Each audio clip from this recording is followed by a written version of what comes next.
Welcome, everyone. I'm Paul Tebow III. Today, you'll hear one of the most incredible stories from my role model, Mike Kunda, about what happens when you stay true to your passions. Mike is the founder and owner of the Yo Philly Rocky Film Tour in Philadelphia. To start things off, I'd like to share the purpose of this interview. So, as a passion coach, or also known as an intrinsic motivation coach, I work with high schoolers and young adults to discover passions they can turn into careers.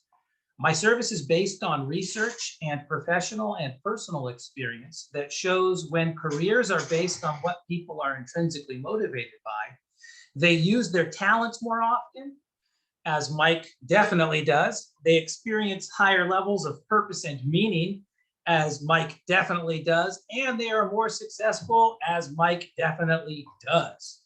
Or is. But for a number of reasons, though, including a lack of encouragement and guidance, not enough youth believe their passions can become careers. And that's why I'm so excited to have Mike Kunda with us today.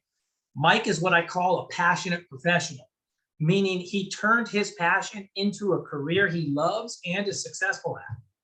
So what does Mike do? Well, it all started in 1979 in Scranton, Pennsylvania, when Mike was 11 years old. He was sitting in front of the TV watching the Rocky movie for the first time when, out of nowhere, he was struck with a surge of energy and excitement unlike anything he says he had experienced. At that moment, something in Mike turned on, a deep connection to what he was watching. And from that day forward, Mike began to become the Rocky movie character. Then, 30 years later in 2010, after accumulating more than 30,000 hours of practice, one of the most seemingly improbable things happened. Mike started a Rocky movie tour company in Philadelphia where the movie was filmed. Today, he is the founder and owner of the Yo Philly Rocky Film Tour, a top-rated tour company that attracts people from all over the world, including me this summer. Mike's story represents what's possible when youth don't give up on their passions, even if their passion, like Mike's, is to be the movie character Rocky. So, Mike, to get started, I wanted to actually play the trailer of The Pretender, the documentary about your life. And Sure. Awesome. And when it finishes, I wanted to ask you who Rocky is and why you're so passionate about him. You got it. Awesome. Let me do the screen share. Okay, here we go. My mother, she would say to me, what are you going to do with yourself, Michael? What are you going to do? There's nothing that just hit me that I wanted to do. I wanted to be Rocky. That's what I wanted to be. We'd have our conversations at night. She'd go, Mike, how are we going to get this kid to realize he's got to get his education? We kept saying, oh, he's going to put money together. He's going to go to college and he's going to do all this stuff. I did try. I had like 25 or 30 jobs. Sometimes we don't know where Rocky ends and Mike begins. Nothing ever held my focus. I was afraid that he was taking so many shots from everybody. He was becoming better at his fantasy. When you go home at the end of the day, can you live with yourself? Did you do the best that you could? And that's the message I got when I was a kid. And most days I didn't. Most days I was so aggravated and frustrated with myself. But when it comes to this, I feel like I could do anything.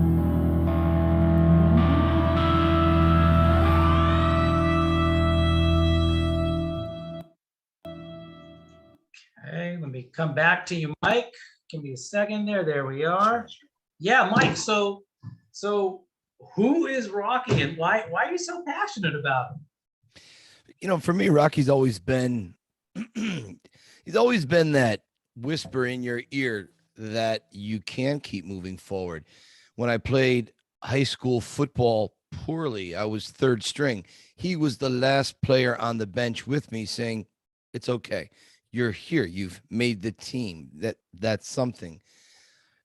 I think Rocky is a concerto of, I think, muscle and dignity. I think it's courage and love.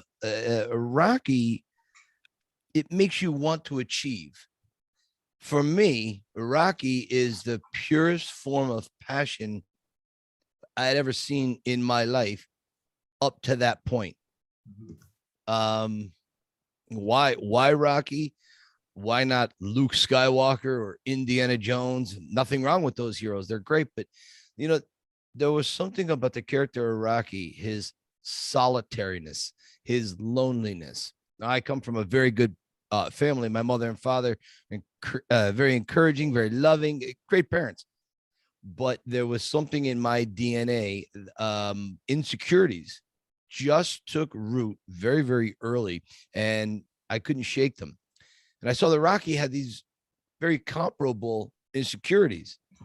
By the end of the movie, I've just witnessed, hey, if Rocky could do it, maybe I could do it. Rocky went in against Apollo Creed. He didn't have all the tools. He had the stick-to-itiveness, he had the perseverance, but he didn't have the skill set that he needed to beat Apollo. But what could he do? Well, he could be standing at the end of the fight. That was something that hadn't been done yet in the universe with Apollo Creed. He'd been knocking out opponents left and right. So I said, wow, how could that be in my own life? Well, maybe I'm not going to make the honor roll or the honor society in school, but maybe I could start passing tests. Maybe I could start studying. Maybe I could do something versus what I hadn't been doing because I was a poor student. So for me, I would say I saw Rocky's and my insecurities in Rocky. That is that's fascinating. And I wanted to kind of go a little bit deeper on that with asking, what's it like for you to be Rocky, and what are some of the ways that you've lived them out, like watching the movie 600 times, or building a gym in your basement, or getting a perm, right? Or, a perm. Yeah. When I was a kid, I didn't have a tremendous amount of friends. I had other people that I knew that were on the fringe of social society like I was. What I had done, I started wearing the costume from Rocky. In other words, Rocky had a gray sweatshirt with Italian Stallion written on grease pencil on the back of it. I would wear that to school. And at the time, in the 70s, the teachers would, they were not as compassionate or as easygoing as they are today. Back then, the teachers could slap you, kick you, humiliate you. And I guess my big mouth was shooting off in class. And so they took me to the front of the class and said they spun me around to the class and said, "What's wrong with Kunda sweatshirt?" And no one knew. And the teacher proceeded to inform me and the class that it was the wrong spelling of Italian Stallion. So I said, okay. But yet it was beginning this suit of armor for me. After I saw Rocky, my grandfather, I was 13 years old. My grandfather called me up to his house after a schoolyard bully. I lost a fight there.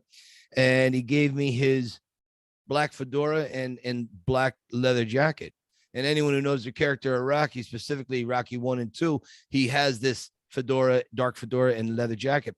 And I've always felt that this would be my suit of armor. If I could lose myself under the hat, I could hide in there and put the collar up and cinch up my jacket. I would walk around. So that was one version of it. And the one thing I would add, I added to it as the days and weeks had gone by. I don't know if you remember the old Walkmans. Oh yeah, I used to rock that when I was a break dancer. Yeah. Oh yeah. Exactly. The old Sony Walkman, and I would walk around the back streets of West Scranton, and I would tilt the headset underneath my hat so I could put the hat on, and I had audio recorded the movie Rocky when it was on television. So I would listen to a few lines, stop it, and then I would say, "Yo, Paulie, your sister's with me. I'll call you back later." And then I'd do Paulie's lines and Gazzo's and Mickey's, and I kept reiterating it over and over and over and over, and it would just build this little foundation. Wasn't much, but it gave me enough just to get up in the morning and go to school the next day. I hated school. I couldn't stand any of the people I went to school with. I didn't fit in. You know, they were all told what to do. They were all marching in single file. You know, they were being led down a path of more traditional learning or career routes, and that was never going to be me. You mentioned a perm. Yeah.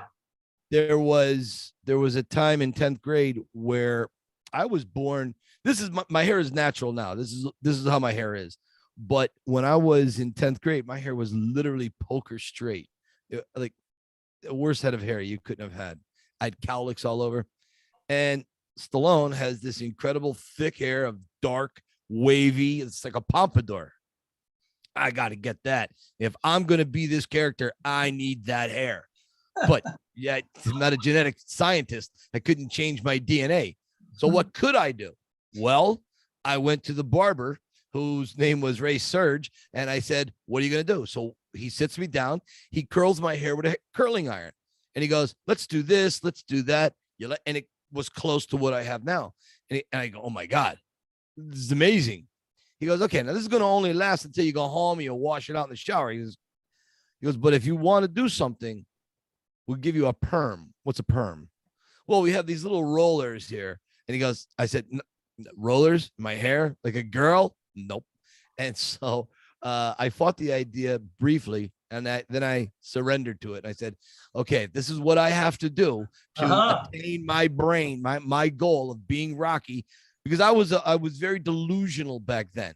I thought I really could be Rocky, but I'm sure we're going to touch on that in a little bit. So I get a perm, and all of a sudden my hair is wavy, and I'm like, wow. Now I could style it, some hair gel. Now I'm getting a Stallone look to it.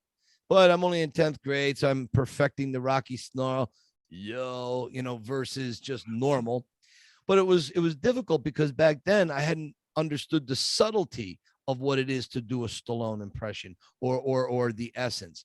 At the time I was going, yo, Adrian. I looked like I was stroking out. I looked foolish. I looked like every drunk guy in a bar who tried to come up to me in the future and tell me, hey, you think you do Rocky? I do. Hey, yo, come on over here. Come on. No, you sound like a mental patient. Okay. No, I said, so, but then I would learn, of course, as time went on, but these little reenacting the scenes 3, 4, 5 times a night, pretending my hairbrush and my underarm deodorant, pretending they were Cuff and Link. And I would talk to them, early in the morning, or drinking the raw eggs and going for a run before school in the morning. These were the things I lived daily because I knew if I practiced long and hard enough, it would get me somewhere. Maybe that answers your question a little, I think. It does. And neuroscience backs that up. And psychology backs that up. It's really life is what you think it. So by putting yourself into the shoes, so to speak, of the Rocky character, the hair of the Rocky character, looking at your environment as opportunities to practice and interact, really, it showed you kind of an alternative reality. It lets your dad mentioned you getting better and better at living out your fantasy. And I would say you getting better and better at turning a fantasy into a reality. But at the time, nobody saw it that way, including me. Nobody. I mean, the amount of mocking and beatings, harassment, forget about trying to get a girlfriend, throw that out, because that was non-existent. The thing was, for me, I wanted to be accepted in school. I think we all want to be accepted at that young age. That's a big deal. Looking back at high school now, it doesn't mean anything. It means nothing. As the older you get, you're so far removed from the political cliques of high school. So, but at the time, it's very important. It's all you know. It's really the only thing you know. If your parents have done a good job and if they've protected you from the ugliness of the world, then maybe high school or middle school is the worst part so far. So, there are worse things out there. And actually that talking about parents. So how did your parents support your passion for Rocky? And what were some of the challenges that they faced doing so? So they supported it by just being positive. It was a very simple thing that I saw. To them, it wasn't so simple because they saw me week after week, month after month, delving more into Rocky, becoming deeper into this fantasy world. But I didn't stay there. I was able to come out of it, and I, do my chores around the house and interact with people in it. And although it was 24/7 Rocky in here, I did wall it off a little bit throughout the day if I needed to be Mikey, Kunda, or whatever, and do my deal, and it was okay. But they were just supportive. They didn't. They never mocked me or made fun of me or made me feel like it was stupid or a waste of time. Which, to be honest, at the time, a lot of people legitimately thought it was a waste of time. And I understand that because this is a very weird, wacky thing I want it to be. The improbability of being Rocky. Just think about that. If somebody said they wanted to become Don Corleone, I'd say, yep, that makes sense. You want to run the mob. I don't know if it's going to happen, but at least that's a legitimate job. Well, it's not a legitimate job. It's an illegitimate job, but it's a job. Okay, that exists, right? Pays the bills. It pays the bills. Intermittently, maybe, but yeah. Right, exactly. Even if you wanted to be Quint, the shark killer from Jaws.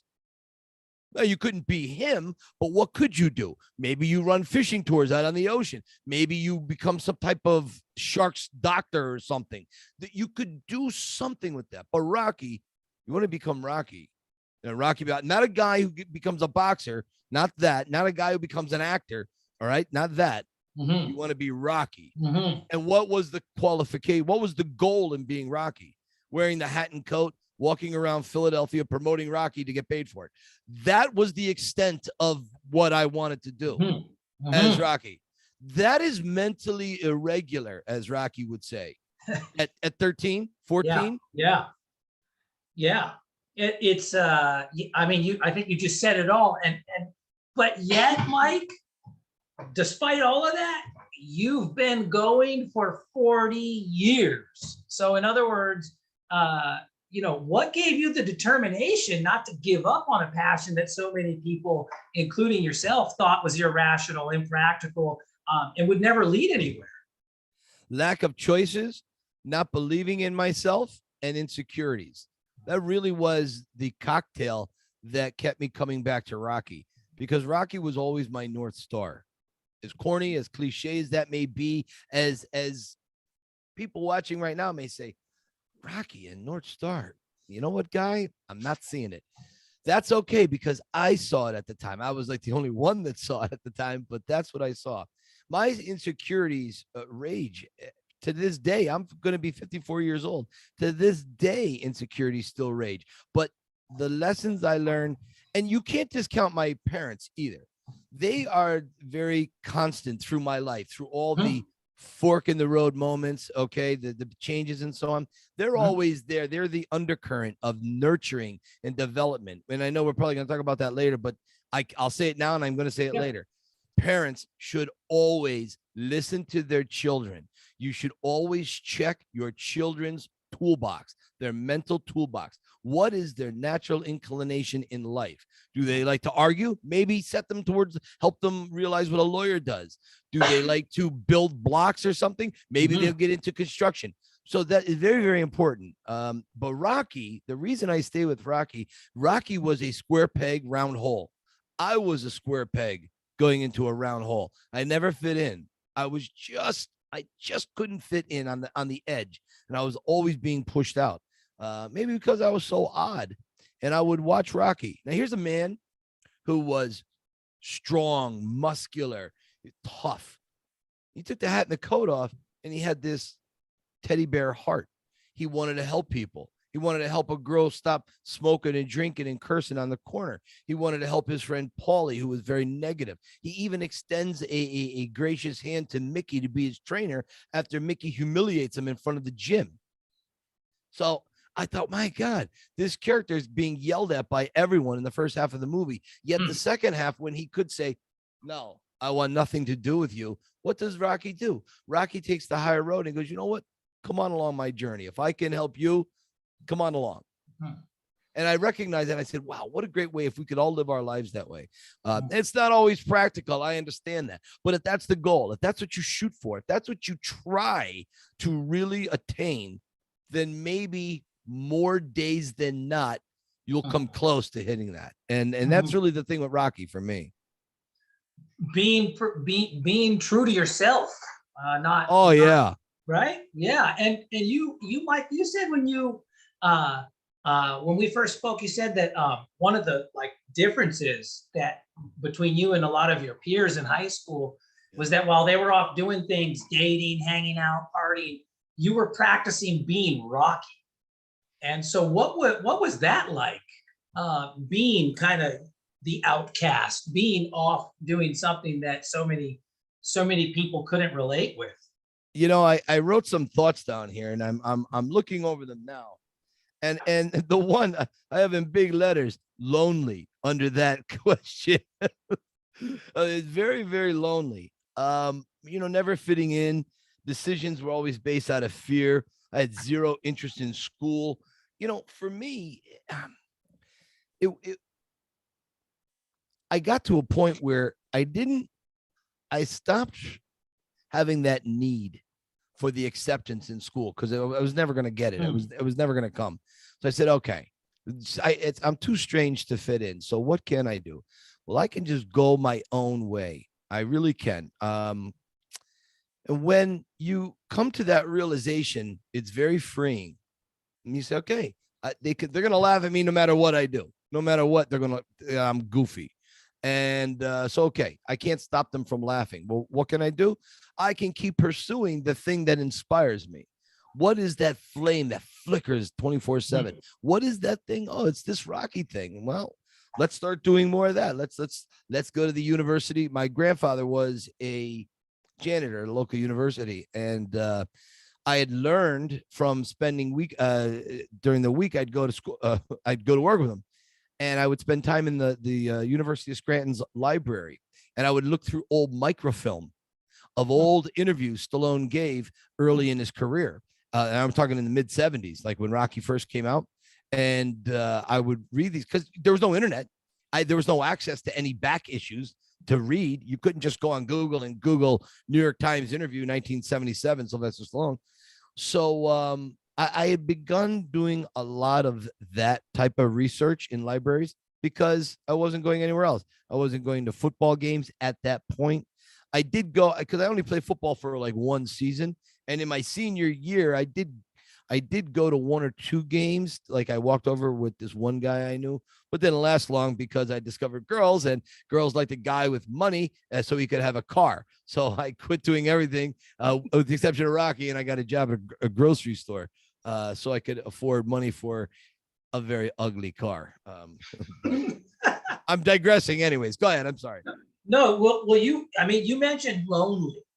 And I think you kind of answered this, but I think most people would cave in in a situation where they feel lonely and they feel so on the outside of how everything is normally going, especially in high school, and would find some way to emulate or to copycat or to try to fit in. But this is like, it's ironic. You were lonely, but then what you did was to stick out even more by sticking to your passion. Yeah. Yeah. So you were lonely, but you stayed true still to doing something that I think most people would have become too peer pressured, too worried, and gave in and said, I'm going to give up on this. Well, also, I got to tell you too, Paul, my father, he plays a role at my mother too, obviously, but I happen to be born into two people that genuinely loved and respected each other.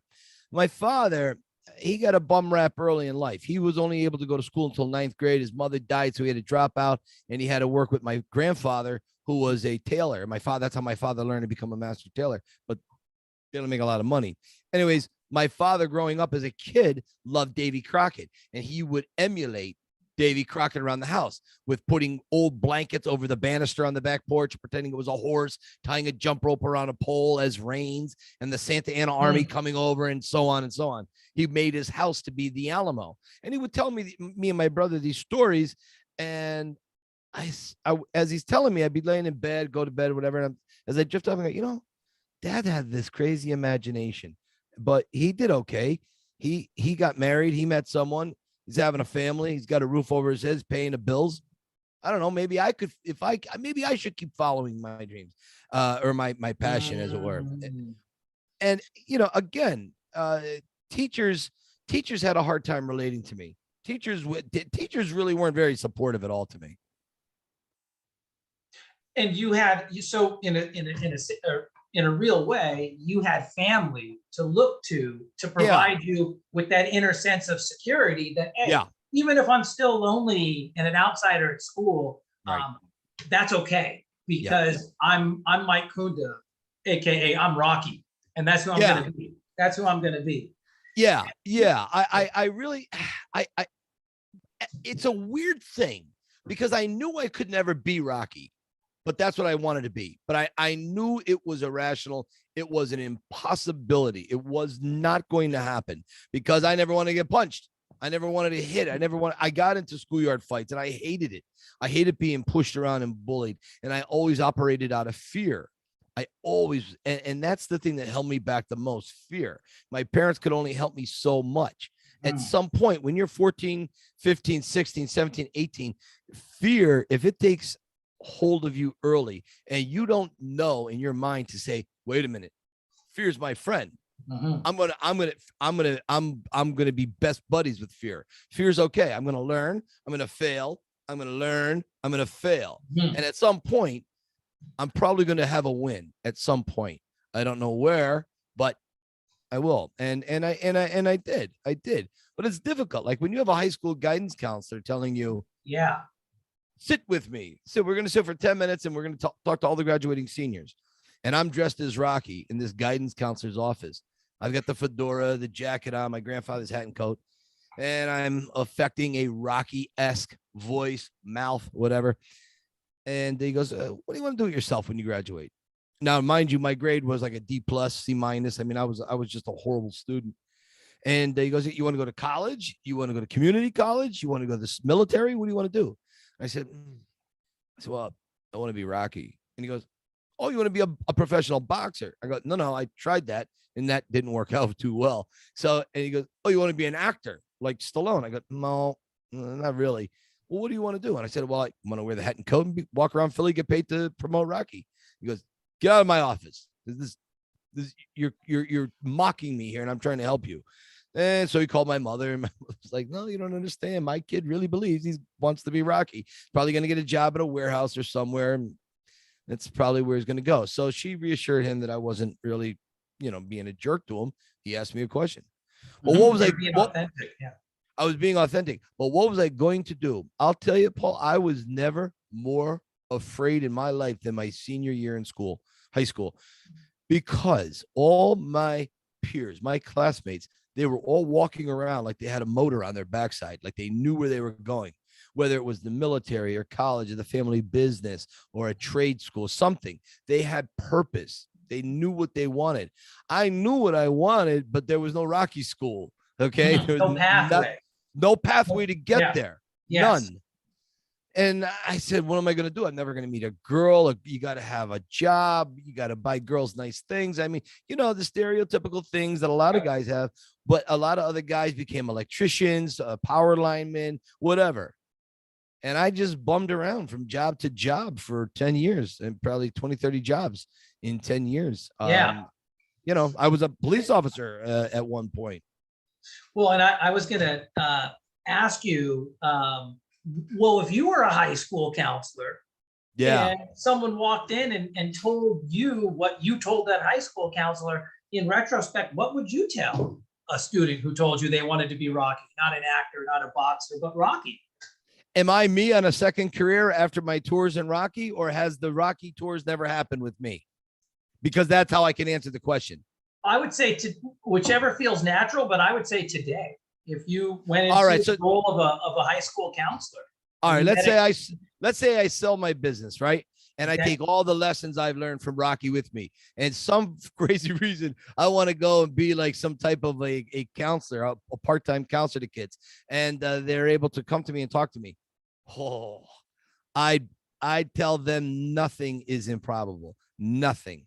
Anything you set your mind to, you could do some form of it. Like if a kid would come to me and say, I'm thinking I want to be a power forward for the Philadelphia 76ers. And we talk about things. Then I would follow up with some reality as well. I would say, well, listen, if you only grow to be 5'6", probably aren't going to make the team. But what can you do?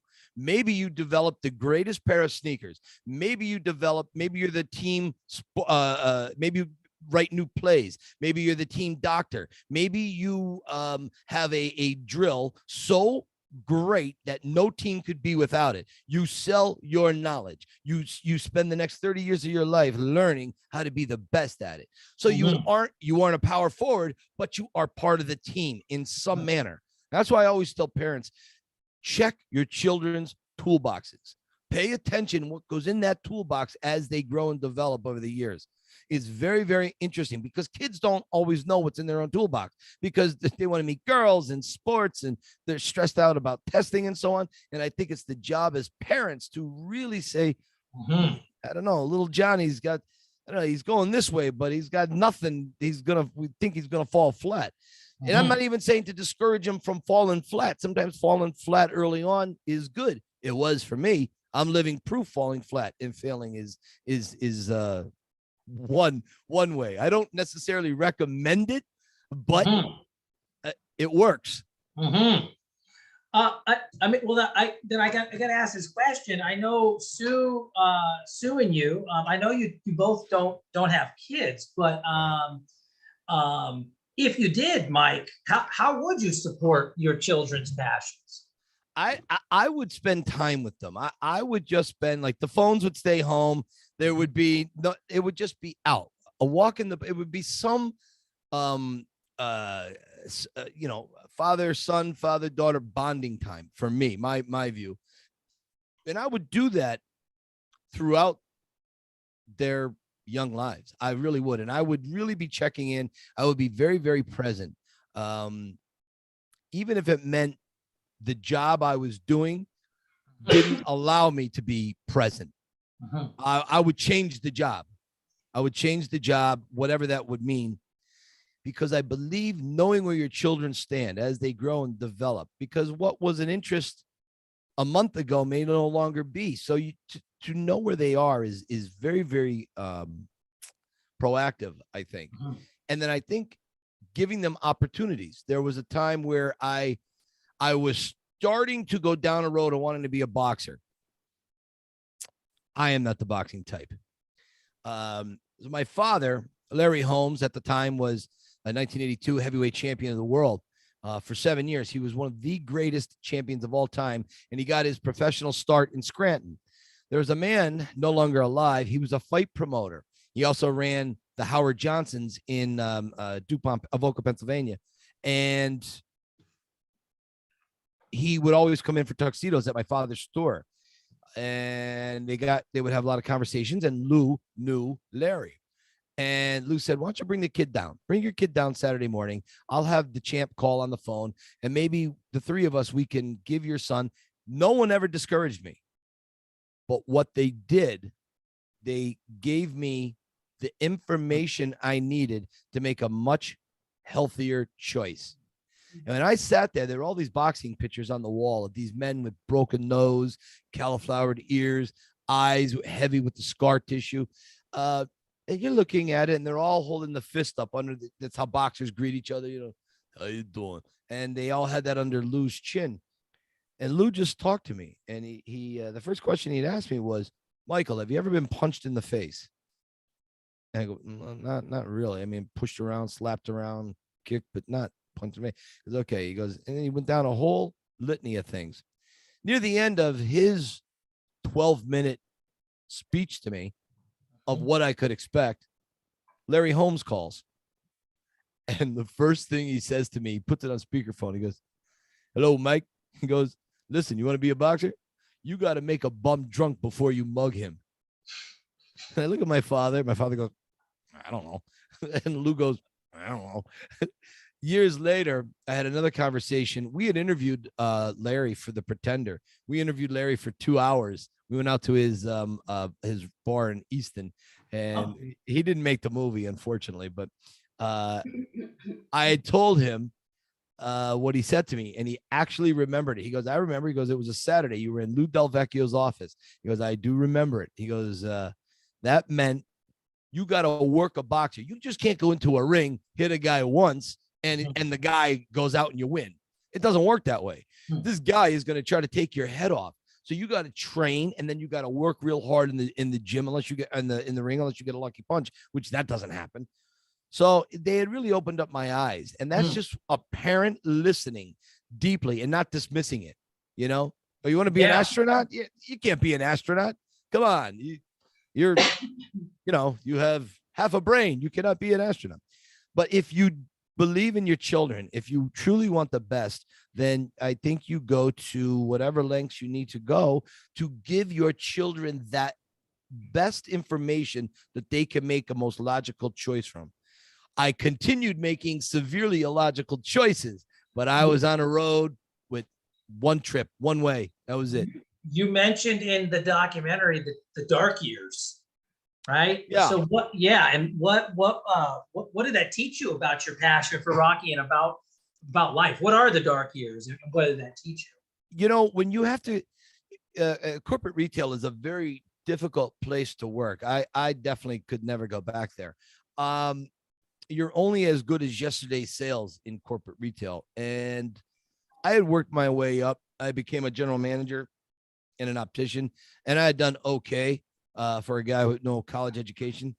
But there are a bizarre set of rules, emails, voicemails, meetings, co-meetings, and then you have to go through all of that with 3 separate bosses, which was a daily or a weekly occurring event. And if any of your associates wouldn't pull the numbers, you either wrote them up or you fired them. And many times it was near the holidays, or it was, it was around kids' birthdays or people getting sick. And when you're the boss, you have to take on this responsibility. And it makes you feel just ugly. Like, how important? We made a sale of $700, but you wanted $780. That was like the goal. Each associate had to do a sale of X amount of dollars, but they came very close to that goal. The company was like, "Nope, got to write them up." They didn't do it. Got to write them up. And that's just the tip of the iceberg here. But you have people with severe agendas. You had people with egos that were just raging out of control. And I'm not an egocentric guy. I'm really not. And I had a very hard time. I clashed with these people, and I didn't realize you couldn't tell these people off.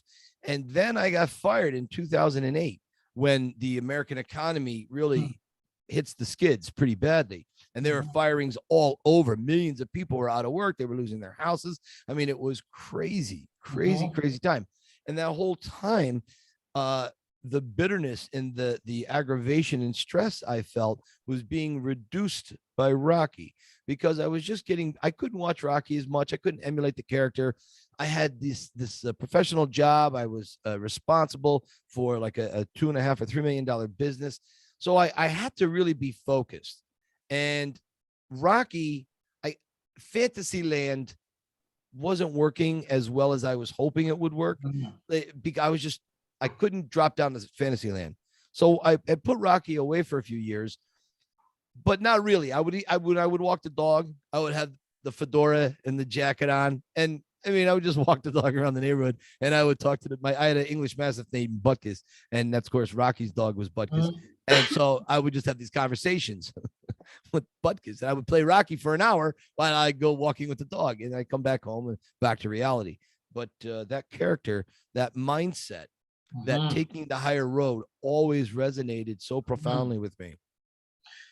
And my dad, he had some good advice to give me years back, which is, if you're going to go to college, just take one course at the very minimum, take one every semester, just so it's there. Yeah. And that sounds kind of the way that happened for you. You Yeah. kind of kept Rocky, you kept him there. Yes. You didn't fully put him away so that, at some point you could bring him all the way back out of the drawer as you did to go on to start a tour company. You're right, Paul. The one thing I firmly believe, our dreams come to us all the time in our subconscious, and they beg us, don't quit us. Don't. I believe our dreams, our passions, they are what light the way in our dreams many, many, many times. If you could just maybe in the distance up on a hill, the dream, it's like on a cane with a white flowing beard, and it just waves, I'm still here. No matter how old that dream gets, it is still your dream. You can still access it, which is why I tell people all the time, if your dream when you were 22 years old was to open up a sandwich cart at the courthouse to make money lunch, okay? Or if you live in you want to have a sandwich cart at a football stadium. But now you're 45 years old, you've got kids and you need health insurance or whatever. But if you can find a way to have that dream hot dog cart at a stadium, you should do that. If you're dreaming about this, to this day, I have dreams about Rocky Land and being in a Rocky parade, sitting in like a convertible, right? I'm sitting as like this grand marshal, go riding down the street in front of Mickey's gym, waving to people. And it's the silliest dream, but I still have this because I really feel I'm Sylvester Stallone called me an ambassador to Rocky Land. And that's what he told me. He's how he sees me. And I mean, you can't get a better compliment than that. No, I think the only better would be Sue, your wife, who said part of the marriage contract was to watch the Rocky movie with you 200 times. So how did you get so lucky, and what role has she played in supporting your Rocky passion? So in 1988, I realized Rocky wasn't helping me get a girlfriend. So for a short time, I took a short break from Rocky, and I had hung it up in the closet for a little bit. And I had seen Rambo 3, where Rambo has the long hair. And I remember I'm having perms at this time. So I said, okay, here's what I'm going to do. I'm going to grow my hair very long. Girls are going to definitely love this. And it just made things worse. So now it's September of '89. I'm working in an auto parts warehouse with a friend of mine. And he says, come on, let's go to Burger King for lunch. So he had this 4-door 72 Plymouth Volare. The color was like a vomit yellow and rust. And like no girl would ever want to be seen in a car with a guy like this. Okay. So we're sitting there eating our burgers or whatever. And this gorgeous carload of girls pull up alongside my buddy. And they're giggling and talking. And I'm just rolling my eyes. And I'm like, oh, this is stupid. These girls are going to, go my buddy. I'm not going to meet any. But that's okay. It was one disaster after another. And then my buddy said, Mike, this is my cousin Sue. Sue, this is my best friend Mike. And as she leaned back and I leaned forward, so we saw each other. It's like, what does Rocky say to Paulie? It fills gaps, she's got gaps, I got gaps. Together we fill gaps, Cupid slammed an arrow into us. So, and we knew we were there for each other in that moment. So two nights later, I work at the Courage. I call her, I ask her to go to this little greasy spoon. And I thought I would be a big man. You've seen the movies, Paul, where the guy takes on the leadership and he says, shall I have a steak, lobster, and a martini? Well, I didn't have money for any of that. So I wasn't trying to be debonair or leading man material. I only had so much money, and I didn't want her to know I only had so much money. So I said, we'll have 2 BLTs and a soda. So she loved it, right? So we're sitting there. Now, we were there maybe 6 hours talking. I never had 6 minutes with a girl at this point. And halfway through, I said to her, well, yeah, I hope you don't mind me asking, but why did you okay a date with me? And she goes, oh, your hair. I go, my hair? She goes, yeah. First Blood's one of my favorite movies of all time. I go, oh, okay. So I met my wife via one of Sly's characters, okay? Because I felt Rocky was, it's crazy. So then I said, yeah. That's what all those years of loneliness, they paid off, man. It did. It really, really did. And so Then shortly after that, we started hanging out like crazy and started dating and then got married. And we've been together like 33, going on 34 years this September. So, Yeah, congrats. thank you. But you never know where it's going to happen. Life is all timing. It isn't so much a luck thing. I mean, I have my own definition of luck, but life is timing. It can be a car accident. It can be pulling up the right lottery ticket at the right moment when it's being generated. You were the one that got it. It was time. It wasn't luck. I know a lot of people take a mystical view of it, but there really isn't any such thing as luck. Luck doesn't exist. It's all timing. That's it. It's timing. Well, and speaking of timing, you wrote a book, Mike, and you've said on a number of occasions, you're not that smart of a guy, but no, dude, you wrote a book, and you wrote a valuable book. So anybody could write a book. Trust me. Most people don't. Yeah, they choose not to, but you see, they could. And that's the difference. I believe I have met so many people doing my tours. I don't know how many tours I've done. I can ballpark it around 27, 2,800, 3,000 tours, somewhere in that ballpark. And everybody's got a story. It may not be a long story, but everybody's got a great story. And I really wish people would write it. I wish there was a website that people could go to and just write their story, or write it and then upload it to it. Here's my story, because the human condition is resilient and amazing and beautiful. And I think more people, I wish they would take stock of that. But yes, I wrote a book called Cue the Rocky Music. It's a memoir about my life, Rocky related. It starts as a kid, and the initial, a thing people don't know about me, this is not something I talk about. You're one of the few people I talk about it. The original way I got into Rocky was not, my father mentioned it after a schoolyard tussle that went wrong. He wanted me to maybe pick up some boxing skills watching this boxing movie, but it was before that. When I was 2 and 3 years old, every night before bed, my mother would read me this book, and I'm actually looking at it right now on my shelf. It's called Jonathan Livingston Seagull by Richard Bach. And it's about this seagull that wants to fly higher, farther, and faster than any other seagull. But the seagull community, the elders in the seagull community tell Jonathan Livingston Seagull, no, your job is not to be the best. Your job is to fly low and pick up with your beak the scraps of food the boats toss in the water, and you must bring them back to Seagull Island. This is what your job is. Do not try to step out of that. This is your fate. Yeah. Right. This is your fate. And that's one of the things, my mother read it to me over and over and over as a kid.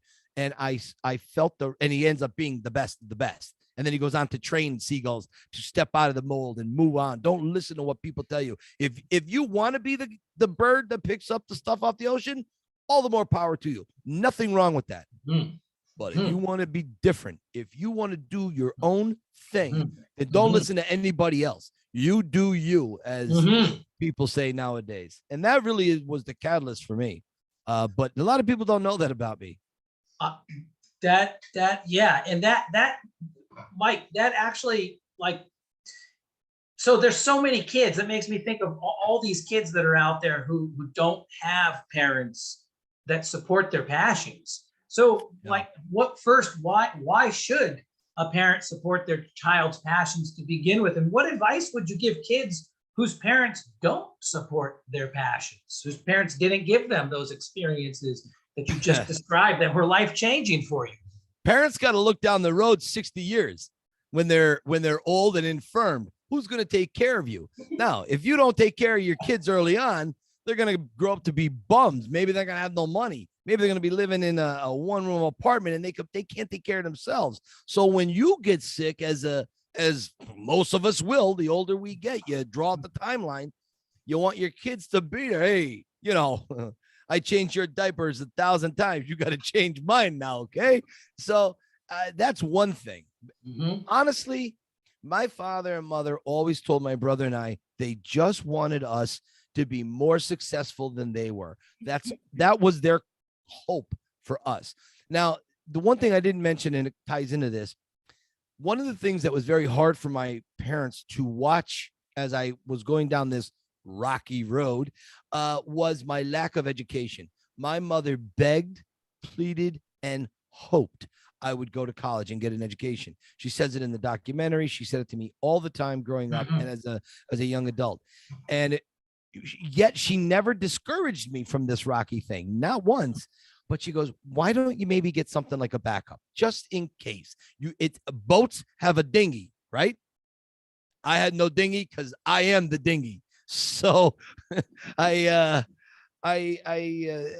felt bad for a while that I didn't get my education, but in the end, it looks like I got a different type of education, School of Hard Knocks, and I was able to apply that in a way. And I think parents, if you love your children, again, it goes back to spending quality time with them. And it doesn't have to be 24/7, and it doesn't even have to be like 5 hours. Check in with your kids, 15 minutes, 20 minutes, just have a check-in. Put the cell phones down, forget about watching binge TV, just talk to the kid. Maybe you got to be a little secretive about getting them to talk to you. I know I didn't want to talk to my parents when I was 15. I didn't want to be seen with my parents. But when I turned 22, 23, and I was a police officer, I couldn't wait to, if Sue was working that particular night, I'd go over to my parents' house, have dinner, and I take them out shopping or whatever. I was attached to their hips because they were so wise and they really saw everything. Even if they were unsure, they went by their instinct, and their instinct was to just be nurturing. And for no other reason, you just never know. My mother could never have predicted reading Jonathan Livingston Seagull would give me the career I have today. Mm-hmm. Yeah, that's deep. That's deep, Yeah. Mike. It's the truth. That's how it all went down. Well, you also know this so well. Some students are passionate about what's taught in school, but many aren't. You would fit that bill. I think you would agree.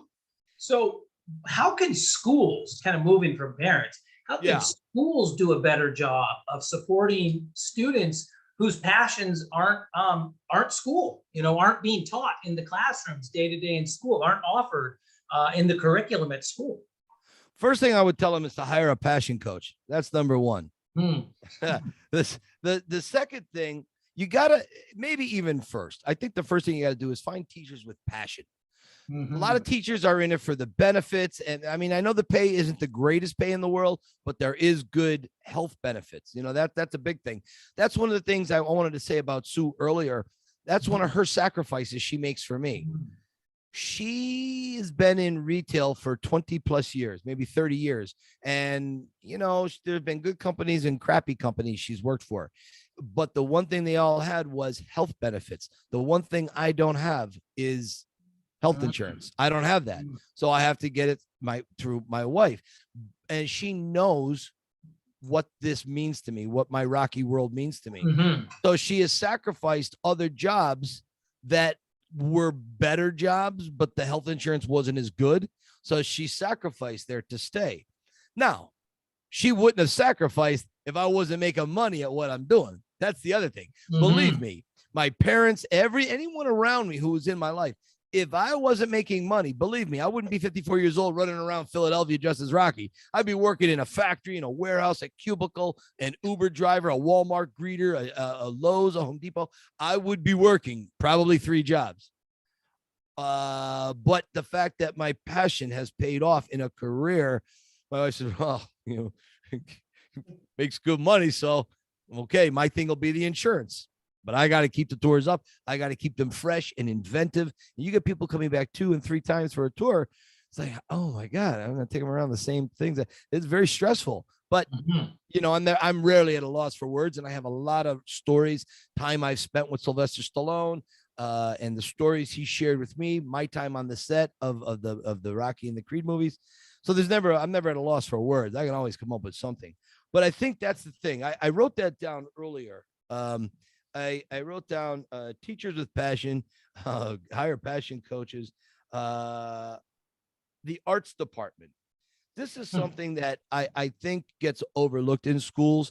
You know, the arts department, school is so, when I went, it was very traditional. Home economics, social studies, trigonometry, geometry, English 1, English 2, Latin. When's the last time you had a need to speak Latin? That's the classes I had to take when I was in high school in the 80s. Spanish, I took Spanish and French.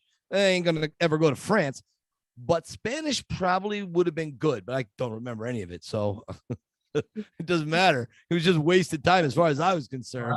And trigonometry, when is the last time you learned you used trigonometry in your life? I never learned use trig, hardly ever. I don't know. For me, I wish there was a way that students, even though they're young, and yes, they got to get the basic history, they got to get the basic arithmetic and the basic spelling. Okay. But maybe there's a way children and their parents or guardians can choose off a menu, like when you go to a restaurant, and you could tailor your curriculum. But at the other side of that, I know it's a little difficult because they're so young, but maybe there's an aptitude test. I don't know if they have them. I assume they do have aptitude tests, but even when you take an aptitude test, it doesn't mean you don't get to pick a menagerie of classes. You know what I mean? You only have so many classes you can take. So maybe like in Philadelphia, there's the School of the Arts. I pass it twice a day on my tours. And it's where the Boys to Men went to school. The road, which is South Broad Street in Philadelphia, that section of South Broad Street is named Boys to Men Avenue. So again, giving children choices, more opportunities, that to me is something schools could take a lesson in. And Mike, we're getting down to the end of our conversation here, so I just got a couple more questions for you, Sure. Which kind of goes to the choice. So, you know, you have 40 years staying committed to your passion. 40 years, man. I don't know many people on the planet that can say they have stayed true to a passion, to something that fills them with purpose and meaning, that gives them a sense of identity, a sense of meaningfulness, a calling, if you will. You know, after all those years, do you have any advice that you'd give to youth about pursuing their passions in general or specifically? One major word: perseverance. Perseverance is where it's at. You can't go to Google, you can't go to Amazon and order a jar of perseverance pills. Take them and persevere. You can't.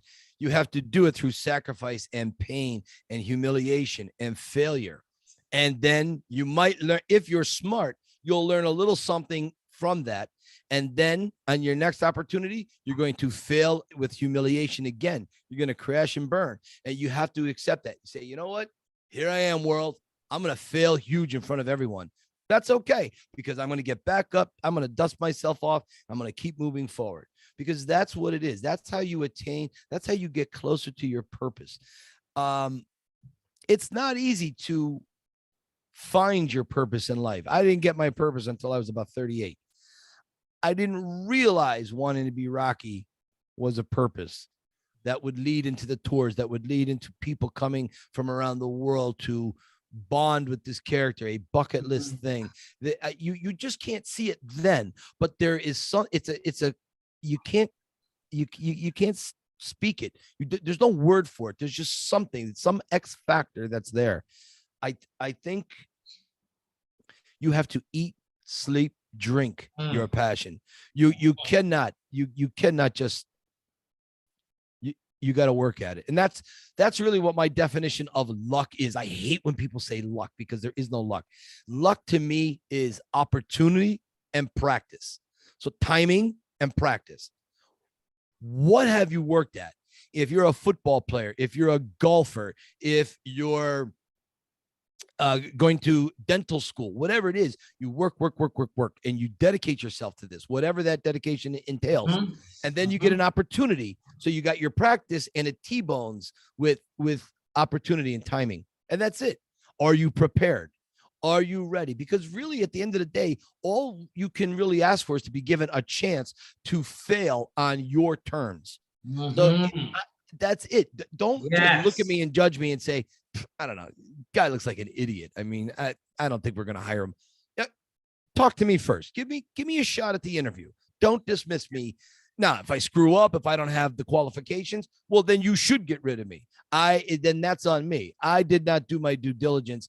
I failed myself. Okay, I'll learn from that, and then I'll come back. That happened to me 30, 40 times in front of a lot of people. And you just, okay, boy. And then when people start ragging on you, you could just say to yourself, let's see your failures. I'm up here failing in front of 4,000 people on stage. What are you doing? Nah, you're sitting in a cubicle answering phones. I don't know. I mean, it's just perseverance. Like, I could talk for hours on perseverance. Amen. And following what your North Star, following something that maybe isn't popular or isn't like culturally what you're supposed to be doing. Or traditional, right? But it feels to you natural. Exactly. And to go where that takes you. And Mike, that brings me to my final question, because I've taught more than 2,000 students how to pursue their passions. And so persistence, purpose, or failure, learning from mistakes. These are, without a doubt, single-handedly, you'll never become successsul through your passions if you're not willing to persevere and to fail and to learn and to see failure as an opportunity to learn. But I also know for a fact that no one can successfully pursue their passions without the support and the encouragement of others. This idea of this lone genius, that's a myth. That doesn't exist. Total myth. Right? We're not an island. I'm telling you, it takes a village to help people become successful. It really, really does. People don't think about it. You don't, if the most minute things that you take for granted, like paved roads, like having the roads cleared. So I do my tours 12 months a year. All right. And we get a lot of snow here in Philly. So when it snows, I've got a family that booked a tour 10 months earlier from Australia. They already flew into Philadelphia 2 days earlier before the snow hit. And I got to give a tour. So I got to take my hat off to the snowplow driver who just cleared the road for me to get there. We don't think about that. It's all the little things in between. It takes a village to make us successful. Now, you can have that village and do nothing with it. Your own insecurities can take hold. If you don't commit to it, if you don't persevere, you don't train, and then that's just someone else is going to take advantage of that, and they'll become successful. So that's it, my friend. I mean, it's just no magic pill. So then, as my last question, Mike, would you like to acknowledge any person or people who've helped you along the way, and without whom Rocky might only still be a character in a movie? Everyone that helped me on my journey, and it was plentiful, they all get acknowledged and talked about deeply in my book, Cue the Rocky Music. My grandfather, my parents go right through. So that's what goes without saying. I'm going to kind of go quickly in chronological order. Then it was my grandfather. Then it was my grandfather. My brother gave me a great connection with humor. My brother was just as supportive, and I don't talk about that support as often because, mom, dad, wife, and so on. But my brother, he was always pretty supportive as well. Then it goes to complete strangers that owed me nothing. They just were so genuine and kind. When people tell me that, we're sometimes the human nature can be very ugly and aggressive. It can also be incredibly giving and beautiful and gracious. So my friends at the Victor Cafe, Greg and Alexa DeStefano, they own that. They were huge in it. Their handyman, jack of all trades, Steve, the manager back at the time, Rhea, I would have to say friends of mine at the Laurel Hill Cemetery, where there's some filming locations up there, and just anybody who bought my book. I really want to thank them, because that gives me, when I feel insecure, I say to myself, my God, these people bought the book and they liked it. Maybe there's something there. Maybe I shouldn't be so hard on myself, you know? We're gonna put the book, the name of the, oh, good, perfect, yeah, the book in the chat here for anyone. Mike, thank you. That has been a pleasure, an honor, really, to be able to talk with you today and hear some of your thoughts surrounding your passions and the pursuit of them, and what you've went through and how you've grown as a result of it. And I wanted to say to everyone out there, you know, Mike's journey pursuing his passion wasn't easy. It required it required a lot of hard work, continuous skill development, failures, mistakes, and yeah, I think you pointed it out, Mike, dogged persistence. You know, after practicing for 30,000 hours, being Rocky and developing more than 40 professional skills in the process, including writing a book, it comes as no surprise that Mike developed and equipped himself with the expertise needed to start his tour company. Yeah. And my hope is that all youth have the same opportunity as Mike to develop their passions into purposeful and successful careers. And that's why I coach youth in pursuing their passions, so that they can become as fulfilled in their careers as Mike, no matter what their passion. So Mike, thanks for taking the time to talk with me and share your story. You are truly an inspiration to me and to youth. And I wish you the best in your ongoing support of your passion and the success of your tour company. Thank you. Yeah, and to anyone that wants to learn more about Mike's tour or documentary or book, go ahead and click on the link that we just put into the chat, and you can find links there. And if you're actually watching this video, the recorded video, check out the links in the description. And finally, never forget to be what you love, people. Never forget to be what you love. Exactly. Always keep punching. Never give up. Thank you, Mike. It's an honor. It's a pleasure. Thank you, my friend. I'm going to go get myself a cup of water, and it's past my bedtime. That's the other thing, kids. It's important to get sleep, okay? It's very, very, very important to get your beauty sleep, because some of us, not probably most of you, but me, I need about 12 hours of sleep so I can function in the morning. So anyways, guys, thanks so much for having me on. I am going to go, and I wish you all the best, my friend. Thank you, Mr. Rocky Kunda. Take care. Bye-bye. Later. Bye.